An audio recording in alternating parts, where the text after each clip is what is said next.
Usually with a position like this, where there's two queens and an extra piece is not enough to actually win the game. Why? Because the enemy queen could keep giving checks and that will lead to perpetual check, leading to a draw.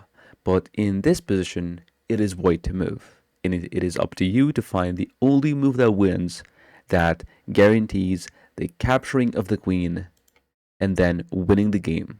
So pause the video and try to find the move on your own before we dive into it. Alright, so we have many checks.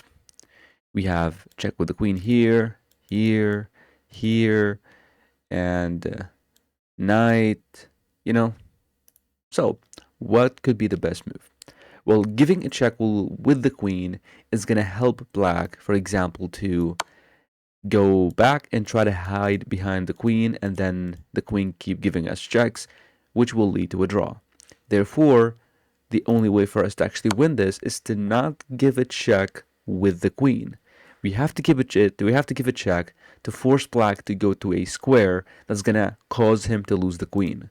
So, of course, we cannot play this. That's a hanging knight, so we play knight to c7 check.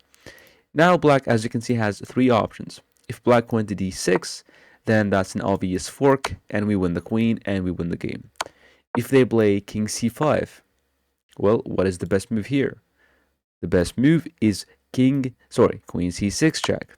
And if black went to d4, then we have this fork. And if they went to b4, then we have this fork, which is really beautiful. Okay, so after this check on c7, black has no other option but to go to e5. Now, what is the best move here? Well, as you can see, the king and the queen are on the same diagonal, making moves like a check on this diagonal, winning us the queen on c3. But in order for us to land the queen on one of these two squares, or there possibly, is to get the queen here and here. And remember, we have to keep giving checks, otherwise that will be a draw. Therefore, we have to play this check. If black went to f6, well, there's this move that I told you about, and there's also some forks. So for example, now here, as you can see, black has 5 options. Black cannot go here because of the same fork, cannot go here because of the same fork, cannot go to f6 or to f4 because the knight fork. The knight here is a menace. So the only move for black is king f5. Now, what would you do here after king to f5? What is the best move? Well, the best move is to force black to one of the dark squares. Therefore, it's going to lead to a fork here or a fork there.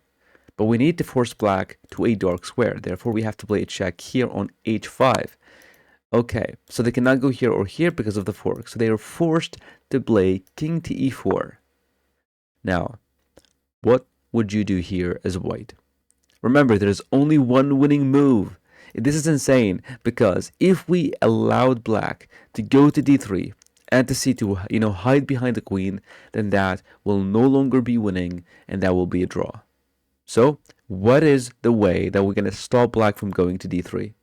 Well, we play a check. We'll play a check with the queen and forcing black to go somewhere that is bad. So, for example, if they went king e5, then we have a check here or here, and then we win the queen. That's good. What if they went to d4? Well, that's the fork that we told you about. Okay, what if they go here or here? Well, the same thing. Look at this knight. Look at this beautiful knight with the fork. And if black went to the final square, which is king f3, with the king and the queen on the same rank, we just have a check. The king moves anywhere. We win the queen. Imagine that the queen here is dead regardless of what happens. That's insane. Thank you for watching.